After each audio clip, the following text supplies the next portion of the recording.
Ladies and gentlemen, this is your captain speaking. Welcome aboard the Financial Independence Podcast.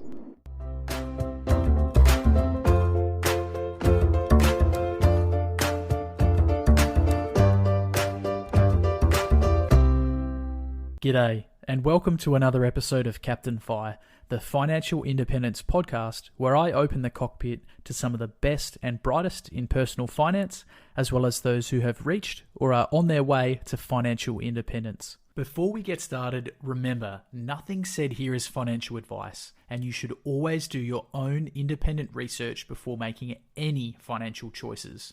With that being said, I hope you enjoy the episode and learn something new. Today on the pod, we've got Josh joining us from Adelaide. Josh has started his own business and we got in touch recently over a shared love of sourdough. So Josh, welcome to the pod, mate. How you going? Yeah, good. Before we get started, can you tell us a little bit more about yourself, where you're from and how you got into personal finance? Yeah, okay. My name's Josh. I live in Adelaide. I've been here for around about 3.5 years, and I absolutely love living here. I moved from Melbourne for work. I'm a construction engineer. I still do that for my day job, but I had an opportunity to jump over here when work was a little bit quiet in Melbourne, and that was with the same company. So they paid for me to come over here. Yeah, I just took the opportunity and worked down in Glenelg in South Australia on an apartment building. Most of my family is in Melbourne. I get over there as much as I can to see them. They're obviously all in lockdown at the moment, so we're recording this at the middle of the 7-day lockdown in Melbourne. So obviously I can't get over there at the moment. That's the wonder of technology. We can talk to them as much as we can. And Mum lives in Tassie, so yeah, it's nice having family all over the place. I live in South Australia with my partner, Kirsten. We are actually expecting a baby in October, so I suppose it's never a better time to try and achieve FI, which is exciting. So I'm really trying to push it hard before that comes along because I know life is going to completely change at that stage too. Oh, congratulations, mate. That's awesome Thanks. news. Yeah, I'm pretty excited. I think I've heard everything changes once the first one comes along. So yeah, I'm sure. I've been told that a lot lately. Yeah, awesome opportunity you have now to square away all the finance stuff before Bub comes along. Yeah, I've been really interested in it a while. I think you asked what's my history with some finance stuff. I got into it around 3.5 years ago. I wasn't really saving as much as I liked and I started looking into budgeting and all that kind of stuff. I've actually been using a program called YNAB, which I'm sure a lot of people out there in your kind of circles probably know about, and it was massive help for really getting me on track and saving, and my first step was really just start saving money and then looking into investing after that. It's gone really well over the last 3.5-4 years. That's awesome, man. Yeah, it's a pretty exciting journey, and what I love is not only have you invested into your conventional investments, you've also invested quite a bit in yourself and your own business. So I want to touch on that in a minute. But first of all, obviously we cross paths because of baking and sourdough.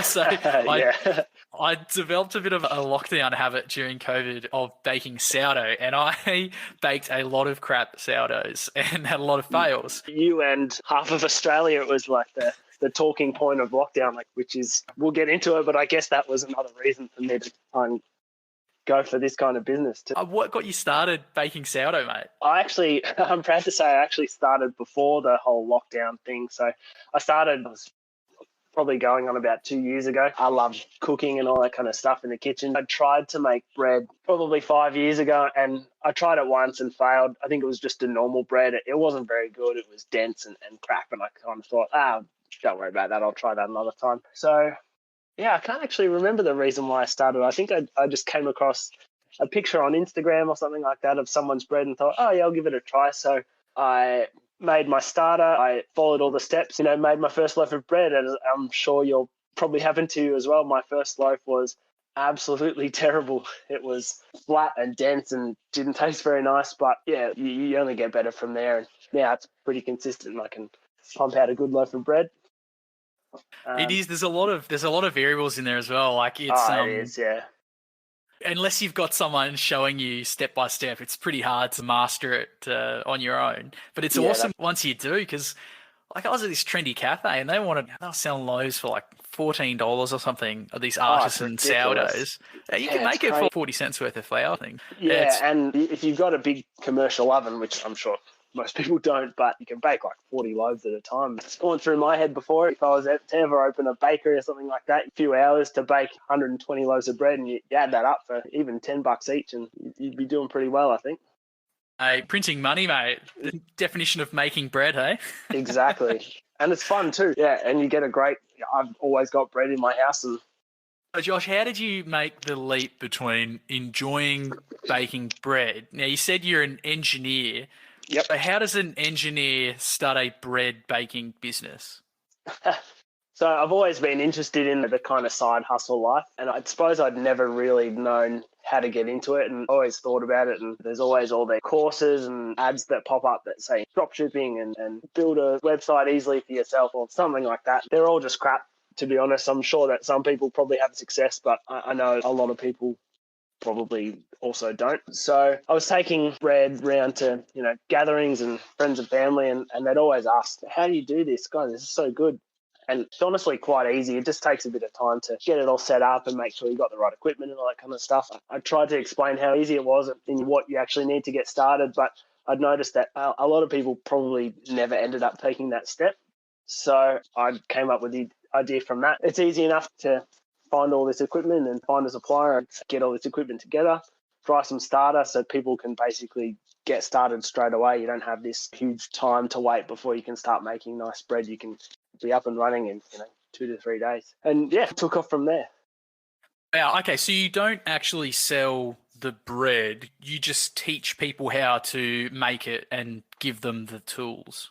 Exactly. Yeah, it'd be too hard to make that. I've only got a small oven at home, so I can only make 1 or 2 loaves at a time. So that definitely wouldn't work. So I give people all the tools to make the bread. So you've got like a little bread proving basket, a dough whisk, a bench scraper. There is it's called a bread lamb, which basically scores the top of the dough before you put it in the oven so it can rise and not split uncontrollably. And then the flour, obviously important flour. And then the most important thing is the sourdough starter. And that's actually what makes sourdough. So yeah, once you've got all that equipment together, I've got a pretty simple guide on the website of how to utilize it all and make your first loaf of bread.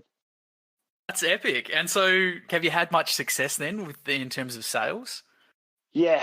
So initially it was lowish as I was figuring out marketing funnels and all that kind of stuff and how to use Facebook and Google ads and all that kind of stuff. And I've had pretty good success, and it is continuing as I learn more and try and focus that advertising in a good way. Now I'm looking into more kind of organic growth through SEO, and that's search engine optimization. That's basically making it easy for people to find my product through Google using certain keywords that they can type in. So for example, if someone sees a loaf of sourdough on Instagram or someone making it, and then they can go to Google and type how to make sourdough, and hopefully my thing comes up first, and then they can buy it through that. That's been my kind of learning task lately. There's just so much to learn, but yeah, it's really nice to see the results. Absolutely, Josh. SEO is one of my little favorite hobbies at the moment. I do it a lot for my blog and for my other websites. It works. It's so good for businesses. But how did you learn about SEO and websites?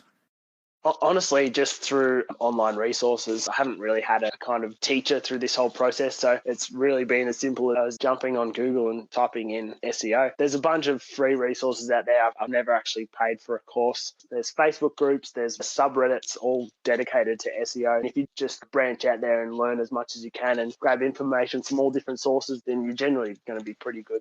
There is some things that I started to outsource purely just as I'm running out of time for having a day job and trying to do this as well. And I look at that as a bit of an investment, pay some money to gain back some of my time and focus things in other areas. Yeah, it's all about being able to scale and effectively use your time. I was the same, Josh. I learned about websites through Google, YouTube videos, and what I could learn on social media, but I ended up paying for some training, which was pretty cool. It helped just consolidate everything in one place. So it saved me a bit of time, and I found that helpful. But yeah, there's certainly so much free content out there that you can get started. A little one that I found really useful, if you just Google Nate O'Brien, affiliate marketing, he talks a lot about SEO in terms of driving affiliate sales, but it can be equally applied to anything. Josh, what challenges have you faced starting and running a small business?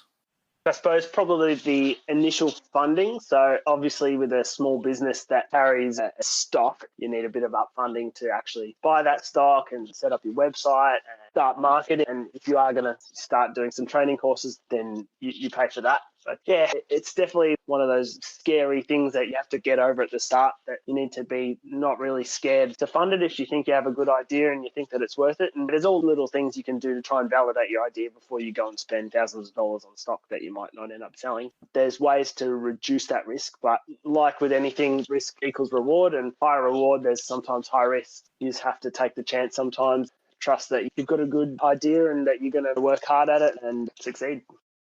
What about in your day-to-day operations? The challenges of working a full-time job and managing a business is definitely tough. It's long hours. I work in construction. I'm on site from any time between, say, 7:30, and I'm there till 5 o'clock most days. I throw in the odd Saturday there as well, and it's long hours. By the time I get home from work, from my day job, sometimes the last thing I feel like doing is sitting down and trying to sink some time into the business. But I know that I want it to succeed. I've probably got a lot less sleep lately than I've had for a long time. I'm hoping that it's worth it. As it grows, then at least I can have more options to then expand or keep working both jobs and hopefully save up a lot more, or even move to just one job. It's more about just having the options there. Yeah, okay. Yeah. So you're currently sort of a one-man show then. You're doing customer service, dispatch. Everything. Yeah, during the day at work, I'll get messages from customers and potential shipping issues or something that is basically out of my control, just checking up on shipping or other little questions about how they're doing their starter. There's little troubleshooting things about sometimes people don't read instructions properly or whatever, and that's fine. I'm always there to answer questions, but it's just managing that with a job, and I don't like to use my day job and work on my business. So I'll have my lunch and I'll sit there on my phone, respond to people if there is anything. And by the time I get home, then I'm packing my orders, I'm printing out all the labels.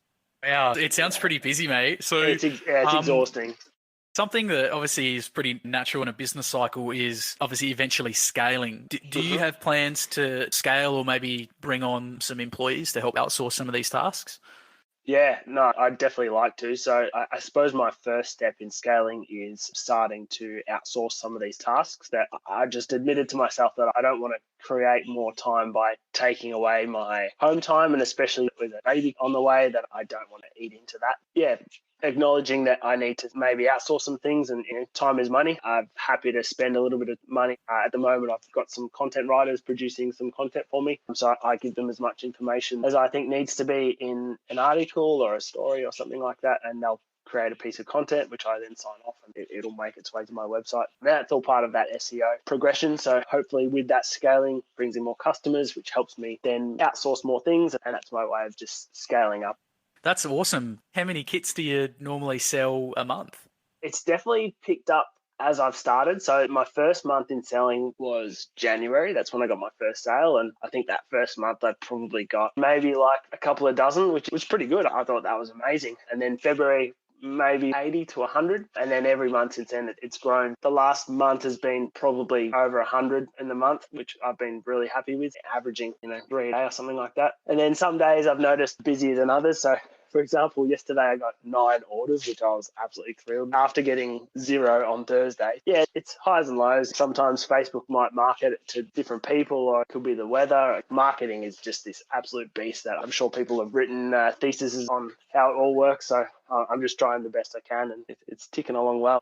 That's some fantastic growth numbers. We're talking about financial independence and maybe you doing this as a full-time job. Do you have a number of kits that you have to sell to replace your income, or that's going to cover your baseline cost of living? Yeah, so if it was just to cover my baseline cost of living, it's probably something 4 or 5 kits a day, which is quite achievable in my mind. Obviously, I want to save and reach FI and have the option to do whatever I want to do at some point in the future. And I really enjoy running this business. I foresee that for as long as people want to keep buying sourdough kits. I think I'd figured it out to be 7 kits a day replaces my current income. And that means if I could reliably sell 7 a day, then I'd match what I'm earning now. Okay, so 7 a day is 210 kits a month? Yeah, so 7 times 7, 49, and then times 52. It's about 2,500 kits a year. Yeah. So that's about double what you're selling now then? It'd be about double. Yeah, okay, cool. All right, there you go, guys. Anyone who's listening today, help Josh out, buy a sourdough kit, save yourself some money on your groceries, and help him reach FI. Actually, on that as well, even before I'd started this whole business thing, I really like good food and being a cook and cooking at home. I try and make as healthy and good food as I can, and bread's a nice thing that you can make at home. And I think you've mentioned on one of your Instagram posts that it works out to something like 20 cents or something per loaf. Flour is dirt cheap. And once you've got your starter going, it's flour plus electricity to run your oven. And, instead of buying a $10 loaf at the shop, you buy a big bag of flour and you've got 3 or 4 loaves of bread. So you've saved yourself $40. And I love eating that bread at home. And it's nice to not have to go to a bakery and buy it. I've seen you can go out for dates and you can do like cooking classes. I've seen sourdough workshops where you can go in as a couple and you can learn how to make sourdough together. What I like about your kit is you could actually just give that to someone as a bit of a gift. Actually, a lot of people that have bought it have bought 2, and they always want them shipped separately because one's for them and one's for a gift for someone else. So, yeah, it actually makes a really good gift. Yeah, that's great, dude. No, I'm really loving what you're doing, mate. It's a really refreshing take on FI. So you've obviously got your main job and you've specialized, you got on top of your budgeting, you've started your investing, and we'll get into that in a minute. But this is like a side hustle that's just growing really well. And instead of jumping onto a side hustle that's already there, selling t-shirts or doing surveys or that kind of stuff, you've actually gone out and started a new business, created a product. Yeah, it's really impressive, man. I'm really impressed. I'd suggest it to anyone. I think a really good piece of advice to at least help you go for a side hustle is do something that you're actually interested in. I'd have absolutely no interest in selling t-shirts or whatever, but because I was already making bread, it's hard work, but I enjoy it and I enjoy talking about it. So when someone asks me a question, I'm actually interested in it and I don't have to then go research. I do know all about it already. So yeah, that was a huge tip. And I'm sure you're the same. You're heavily involved in the world of finance and you probably absolutely love talking about it. It's only natural that you're going to follow something like that. And same with aviation, I'm sure as well. Yeah, absolutely, mate. If you find something you're passionate about and you can actually leverage that and turn that into a business. Some people say you never work a day in your life. I think there is a balance though. I don't like that saying as well. Yeah, that's exactly what I was going to say, Josh, is that sometimes when you take your passion and you turn it into a full-time job, it can suck the fun out of it. And I've experienced that with my job as a pilot in that it used to be really fun going for weekend jaunts and taking people up on joyrides and aerobatic competitions and things. But then like when you're strapping in for your 6th turn of the day and you've got bags hanging out of your eyes, you're trying to, you've got 6 Gs and stuff. And I'm just meaning like the boring day-to-day autopilot. Red eye flights, 2 a.m, drinking the instant coffee. Anyway, by the way, anyone who's listening who wants to be a pilot, definitely do it. It's totally glamorous. I'm not jaded at all. That's on my to-do list too, by the way. I'm not sure if I've told you that before, but my pilot's license is on my to-do list. I've actually flown a plane by myself too, a little interesting bit of information. I was on the path and then it cost a lot of money and I wasn't earning for that stage, so I stopped, but it's on my to-do list again. Congrats, mate. First solo is a very memorable day, isn't it? Oh, yeah, it is very much etched into my brain. It was the best. I loved it. So was this back in Melbourne? Yeah, that was probably 7 or 8 years ago now. But that was in Melbourne, down the Mornington Peninsula. Oh, beautiful, mate. Yeah. I still remember my first solo. I soloed in Merimbula, which is on the Sapphire Coast, sort of the south coast of New South Wales. Absolutely wonderful. Cessna 150. Yep. Couldn't believe it. 152, yeah. It was exhilarating and terrifying. I was terrified. Yeah, very, very memorable.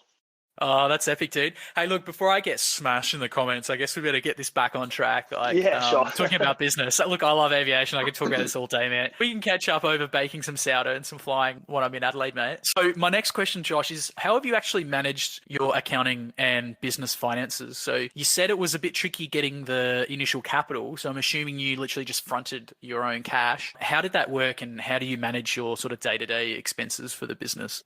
I still use YNAB, which you need a budget, and that's an online app. Jumping ahead a bit again here, I dollar cost average all my investments every month. I save up a big block and then I buy shares at the start of every month. What I did for 2 months in a row, I didn't invest anything and I took that money and I went and bought stock and I thought of it as a spend money now to hopefully gain some. Yeah, so I used that kind of investing money to buy some stock and now I just track everything through YNAB. So I'm sure it's probably not the best way to do it. And again, this is one of those learning experience things. Potentially I need to look at some kind of accounting software in the future, but I track all my expenses as a business expense and I can assign certain categories and stuff like that in YNAB. So I have my expenses in and then my payments from getting sales and basically I get a figure that's profit or loss. So I know if I've made $1,000 profit overall, that's things coming in and things going out, then I know I need to put aside like 40% of that for tax because I've still got a HEX debt to pay off. Yeah, that's about as simple as it is at the moment. I'm sure that someone out there is going to say that is a really bad way of doing it, but hopefully after this tax year, I'll learn that.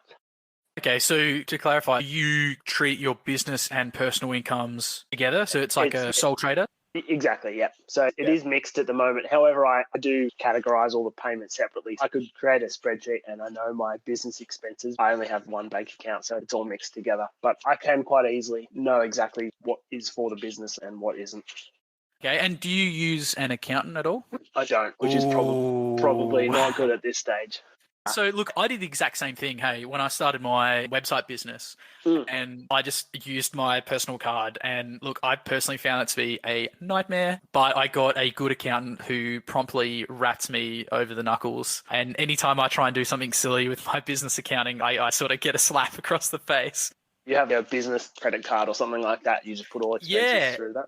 So I started the company, got the ABN and the ACN, and I basically hold everything through that business transaction. I'm still learning as well, mate. I'm not an expert at all, and I'm constantly getting in trouble with my bookkeeper and accountant for apparently alcohol is not a tax deductible expense. It sounds like when this starts to scale, that might be the next step for you then. Oh, yeah. Hopefully there'll come a point where it's getting a little bit out of my comfort zone and your tracking abilities, and there's going to be a better way to do it. When that day comes, and I'm sure when I do my tax this year, I'll have a chat to my tax accountant and say, what do you suggest and help me, please. Yeah, it sounds like there might be a few tears. Like, I reckon I'm very close to crying every time I do my tax return. So just on that, I'm going to make this a broad question, by the way. Is there anything you wish you, before you started You Knead Sourdough, and also before you started your career in construction? Good question. Before I started You Knead Sourdough, probably not, honestly. I'm still learning every day. I don't think there's anything that would have really been beneficial for me to know that I haven't learned along the way, and that wasn't a good thing to learn along the way. And there's things that I've probably done wrong and realized that it's probably cost a little bit more than it needs to, but I don't really look at that as, I wish I knew that before I'd started. It's still nothing drastic. You haven't lost 10 grand off of a silly mistake or anything like that. But yeah, I really have seen it as a really good learning opportunity. I can't really say that I wish I'd known anything before I started. I like learning a lot. So I think before I'd started, I'd done a lot of research. And if anyone's thinking of doing the same, I actually think that's probably the best tip is don't just jump in, like really try and do your research, validate your ideas first. And that was good that I actually already knew that before I'd started. If I didn't, that probably could have been quite bad. If someone's thinking like, I'm gonna go out and sell this little plastic toy and I'm gonna make $10,000. If no one wants to buy it, then you're just wasting your money. So you really do have to know that you're doing the right thing, or at least not taking a stupid risk, taking a calculated risk. I like that, mate. Calculated risk. I'm probably guilty of the whole analysis paralysis thing. Like I spend way too much time researching and sitting on the sidelines. And so for me, literally just jumping in and getting some skin in the game, even though it was a shit solution at the start, I got incrementally better as I went. So how did you balance wanting to do your due diligence and research with just starting? Where did you decide to enter the market? I guess the first real thing, so there was little purchases along the way, registering a business name, the ABN and all that kind of stuff. That's really not much money. Opening the Shopify store that I use, again, all little expenses. The kind of purchase I think that really set off okay, I'm really doing this was when I made the first stock purchase. And it wasn't a huge purchase like I was doing now, but it was enough that I was like, okay, if these don't sell, then I've got a few boxes full of stuff that I don't know what to do with. That was my first big purchase that I thought, okay, yep, now. And the analysis paralysis that you're saying, I don't know what I could say about that. I think I just reached a point where I was like, you just got to do it, take the risk, and I just jumped in. So what was your total monetary risk, like in terms of your investment capital? So over the first day, I think it was 2 or 3 months that I was basically in the red, probably 4 or 5 grand. So it's a serious chunk of money. Yeah. Like that's a lot. I thought if it didn't work, then it's a good learning experience. Then I've still got all this stock I could hopefully sell on eBay or something slowly over the years and hopefully recoup a bit of that. But it was enough of a risk that I was like, okay, I'm going to try hard to make this work. But it wasn't also enough of it that I was like, if this doesn't work, then I'm basically out on the street. So it's money that I could afford to lose, but I also didn't want to lose. Again, that calculated risk you mentioned before. Exactly. And what about time commitment? You said that you are spending a lot of time on this. How many hours would you say you've invested of your own time? Oh, countless. I don't even know if I could count it. I think it was last October, November that I'd really started looking into it and watching all the YouTube videos and setting up the store and all that kind of stuff. And I remember I didn't have a desk or anything set up, so I was sitting at my kitchen bench on my laptop, and it was hours every day. I'd get home from work and I'd have my laptop open just learning. It was tiring, but yeah, hundreds and hundreds. It's like I said, I actually enjoy it. So it wasn't like sitting there and feeling drained about, oh, I wish I didn't have to do this. Again, going back to that thing of you do something you love, you don't work a day in your life. It's partly true that I was definitely working and it's tiring, but I didn't think of it the same as like a draining day job where you're working for someone else. And I don't hate my day job, but it's not mine, so I don't feel as connected to it as I do with my business. Well, it's pretty epic, mate, that you just need to double your sales and you've effectively reached financial independence. Yeah, like you said, that also takes a lot of work to get to that, and I know that it's also continued work, but yeah, like you said, it's mine, so that's the financial independence. Exactly, and you've got that passion and that motivation to work on it. Exactly. And I suppose going back to the risk thing as well is if I ever did make that decision that it was going really well, then it's always a what if you left another job while this was going really well? What if people started hating sourdough or interest drove off a cliff and stopped making sales, or you've outgrown your target market or something like that and everyone in that target market has bought one? I don't know. It's all these little things that play on your minds that you need to know. I think that's a perfect reason you need diversity in your portfolio. So Sure. I know we touched earlier, you mentioned you dollar cost average. What is your personal investing preference? I'm assuming you're taking profits from the business, reinvesting enough for it to grow, and then I assume you're just harvesting what you can to either repay your initial startup, and then are you just putting that into the ETFs as well? Yeah, once I funded that initial business, I've had that initial pocket of money and that's been my business expense. And as the business grows, I put money back into it. And obviously as it's grown, it's finally starting to go into the green. I've taken one little pocket of money out of there and taken that out and said, okay, this is my initial investment. It's still not the full initial investment that I've taken out, but I'm working to that.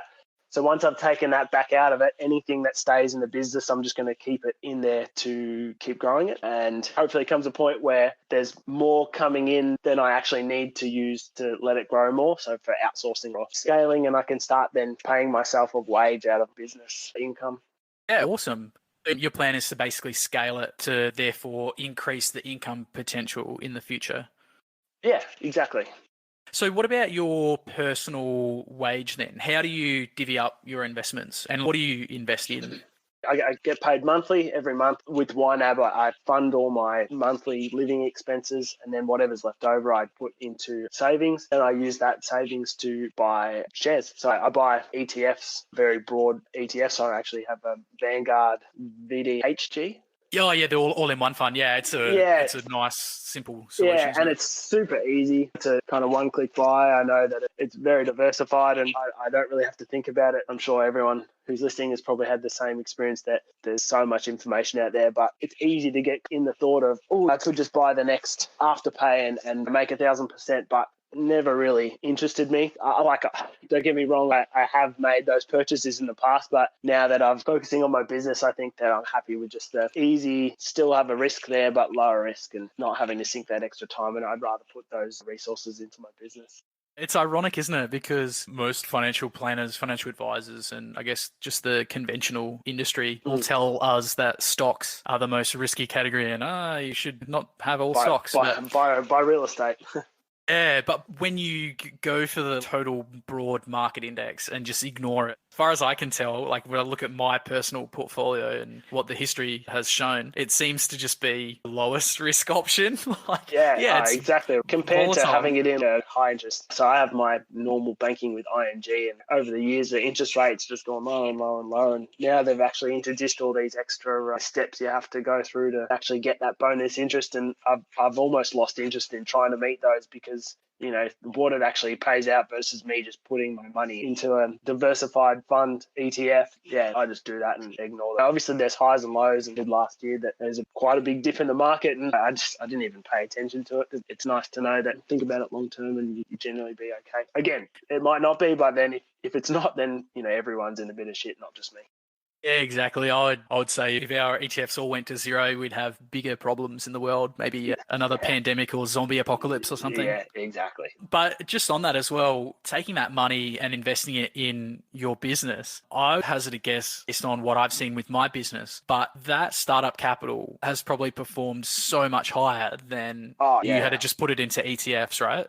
Absolutely. I advertise to Facebook at the moment because I find most of my target market is on Facebook and it actually converts quite well. Facebook gives you all this data and there's a return on investment. And basically, I think at one stage early on, it was sitting like 9 times or something like that. So basically, for every dollar I put in, I get 9 times back from the Facebook advertising money. Just In terms of how many like kits a you like a sold.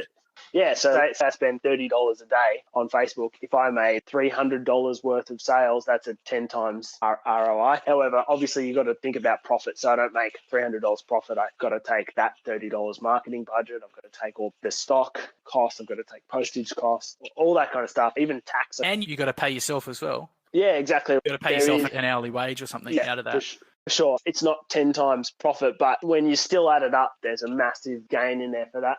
Yeah, So okay. yeah, if I can get 10 times profit a year, so if my ROI was higher than 10, say even if it was like 4 or 5 profit of that $30, that's a 300 or 400%. You're never going to get that in the stock market. So I think money invested, I don't want to invest all my money that I was going to buy shares with into my business because I just think that's too high a risk for me. But that when I spend money on the business, my mind always goes back to, you know what, if you're going to increase sales, then it's actually worth it.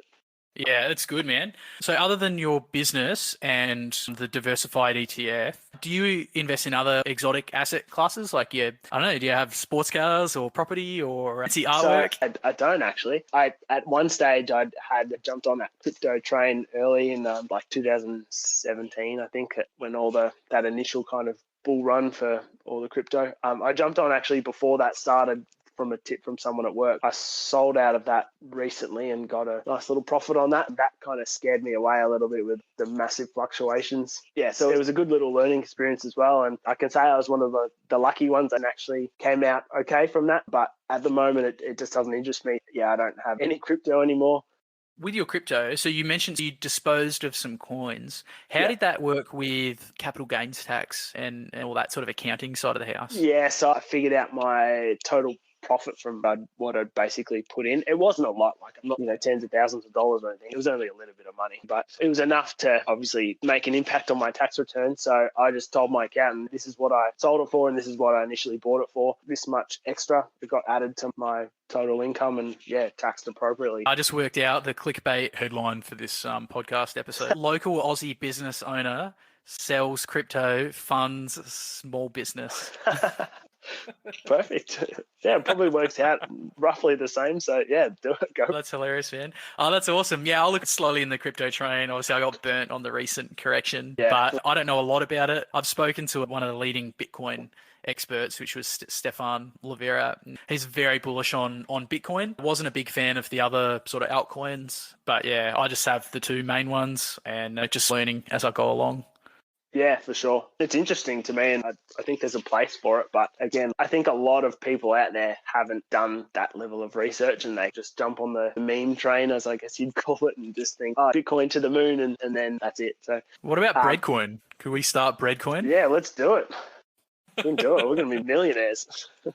Oh, God. All right. It's been awesome chatting, dude. I want to finish up the interview with how I finish every ep, which is I want to basically extract some of your best tips that we can pass on to other people, yeah? In terms of your FI journey specifically, if you could distill everything that you've learned to get you where you are today, what would your top 3 tips be? Okay, so I'd say the biggest tip is starting early. So if you're young, obviously that's going to be the best time to get the best compound growth on whatever investing you do. Obviously try and go for the lowest risk ones to get those long-term rewards. But even if you're not young, the best time to start is now. If you're thinking about it, think of it as a long-term game.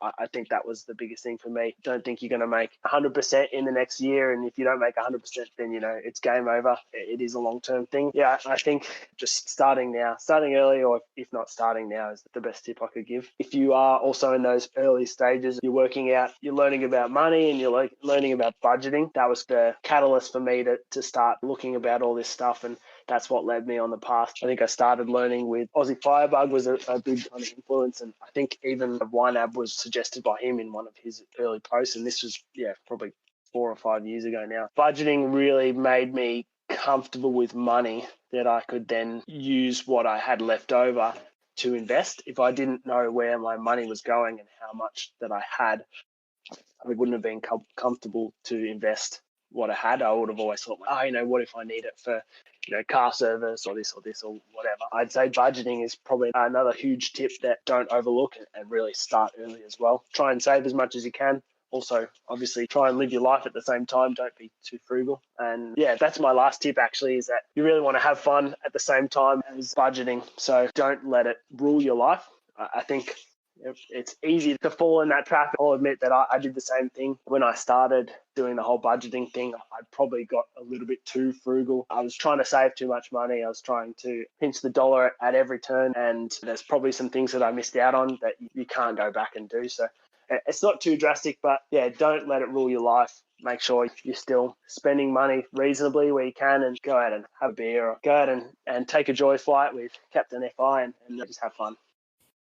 It's awesome, mate. And I've seen this recurring theme in a lot of the bloggers and the FI personalities that I follow. Aussie Firebug talks about his experience doing it. The Mad Fientist talks about it as well. I've found it in my own journey. It's exactly the same as what you've experienced, mate. You're going really hard on this whole budgeting thing, and you do start to cut into your actual enjoyment. So it becomes an obsession, and then you it almost takes the fun out of budgeting. Yeah. No, I really appreciate you sharing your experience, man. It's pretty raw, and I hope that anyone who's listening to this does take that to heart. And I've probably been guilty in the past. I got a really high savings rate this month, and I enjoy people egging me on. But sometimes I wonder if I'm setting the best example for everyone. Yeah, it's a really good point. So really appreciate you bringing that up. And I suppose the same thing with that is, if you do have a high savings rate, you can stretch it as far as you can. But when you really think about it, if your savings rate is 70%, are you happy living that way forever? Because if you reach your FI number based on your current savings, then I guess you have to live that way forever. Some people don't want to live the frugal life forever to stop working and be FI. That's not really my goal. I think I was more happy to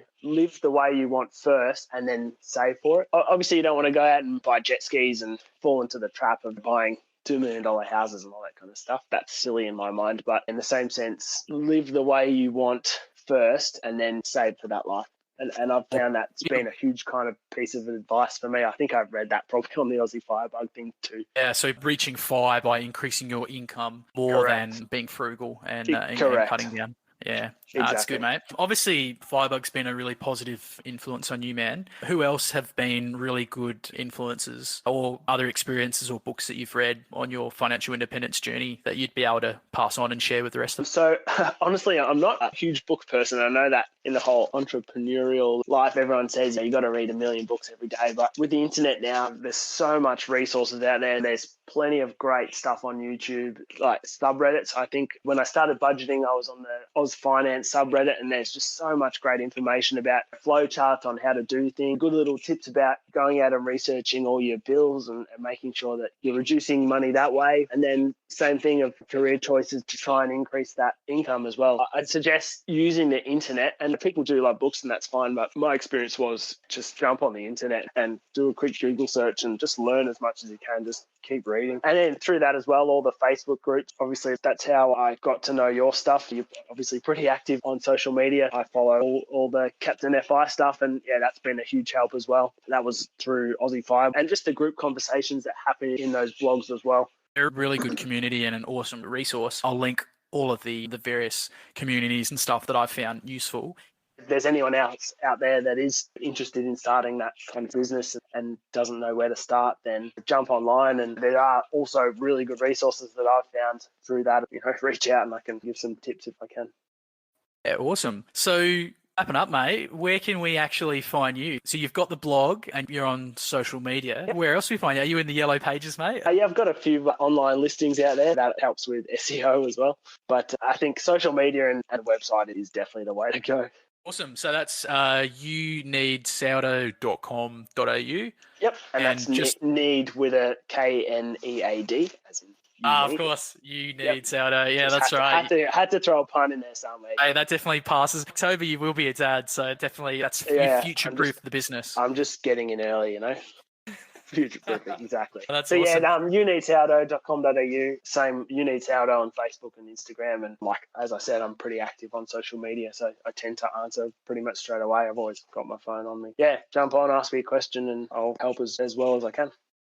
Awesome. How about a cheeky discount for the audience, mate? Yeah. Can we twist your arm? You can. If you use Captain FI, you'll get $10 off at the complete sourdough kit. Eddie, that's an absolute bargain. Yeah. Make sure to get one for you, one for your mate, one exactly. for a gift. Good gift. Yeah. And it's low ongoing cost, so that's the biggest selling point I think I've got. There's a lot of people in my family and friendship circle that will be getting a sourdough kit for Christmas. Let's put it that way. Awesome, Josh. Look, thanks so much for making the time to come and record today. I know today's like your day off where you're normally working pretty hard on site and all running your business. So never have a day off. I love it. Yeah, it's great, mate. Look forward to chatting with you in the future, mate. I'm sure I'll be bothering you with questions about how I can perfect my sourdough. So wish you many years of happy baking, mate. Thanks very much. Yeah, we'll catch up when you're in Adelaide for a beer and go for this joy fly, hey? Yeah, sounds good, dude. All right, awesome. Catch you later. Thanks for listening to another episode of the Captain Fi Financial Independence Podcast. To read the transcripts or check out the show notes, head over to www.captainfi.com for all the details. If you have a question for the captain, make sure to get in touch. You might even make it on the airwaves. You can reach me online through the Captain Fi contact form or get in touch through the socials. I'm active on Facebook and Instagram, as well as a number of online finance and investing forums.